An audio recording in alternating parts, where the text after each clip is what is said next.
Okay, so we've done some by multiplying. Let's do another example by multiplying, and then we'll start doing some examples with reduction. All right, this is 4/9 equals 24 of what? So the last few times I've had the denominator and I've needed to find the numerator. This time I have the numerator and I need to find the denominator. But the same idea applies as it has been applying. I know that I took 4 pieces, and in my new pie, I took 24 pieces. So I took a decent amount more. How do I get from 4 to 24? Well, 4 times 6 is 24. So I took 6 times as many pieces of the second pie, which means I need to cut the second pie into 6 times as many pieces. Notice what I multiply by on the top and the bottom are the exact same in order for me to keep equivalent fractions. 9 times 6 is 54.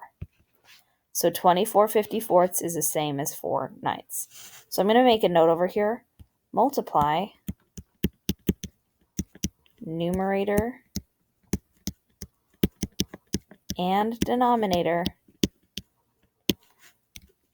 by the same number. Okay.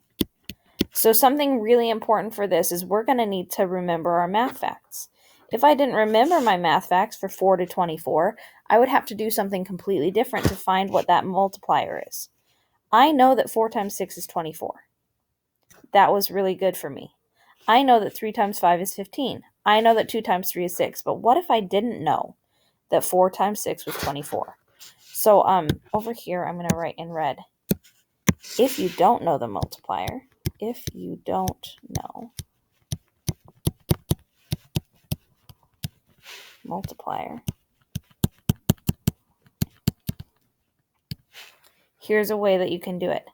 Take the second number, 24, and divide it by the first number, 4. 24 divided by 4, and then you can, hopefully you know this, and if you don't, you can do it on a calculator, or you can do it long division, but you should get 6. 24 divided by 4 is 6, and that's how you can find the multiplier. You can use division to find that multiplier, because that means that 4 times 6 should equal 24. Okay. All right, I'm going to start a new page, and this time we're going to be doing reductions. All right, so this is a reduction. So I start with 15/30. So I want to cut my pie into 30 pieces and then give out 15 of them. But I don't want to cut it into so many pieces. I only want to cut it into 6 pieces. So this is a reduction. So this time I'm trying to figure out how do I get from 30 to 6. Well, 6 is smaller than 30, so I'm not multiplying this time.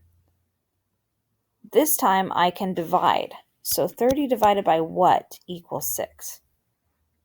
30 divided by 5 equals 6. So this time I have 5 times fewer slices. So 5 times fewer slices, which means I'm going to hand out 5 times fewer slices. So 15 divided by 5 is 3. 3/6 is the same as 15/30. Again, I did not draw it because it's kind of hard to draw 30ths, and I don't think that I would get the message across, but the idea is the same. I'll do one that I can draw. All right, I have 4/10 equals 2 over something. Okay, so again, 4/10 equals 2 over something. So I have one pie that's cut into tenths. I need to figure out how much to cut the second pie into. So I'm going to go from 4 to 2. Again, 2 is a smaller number than 4, so I am going to be dividing. 2 divided by what? 4 divided by what equals 2? 4 divided by 2 equals 2, which means I have 2 times fewer pieces that I'm giving out, which means also I need 2 times fewer total pieces. So I divide by 2. 10 divided by 2 is 5.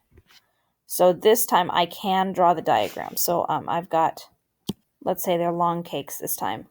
So I've got 4/10. So 1, 2, 3, 4, and I've got 2/5. 1, 2, 2/5, and 4/10. They're equivalent. Okay? So all we're doing is finding what we can multiply by or divide by in order to get to the new fraction.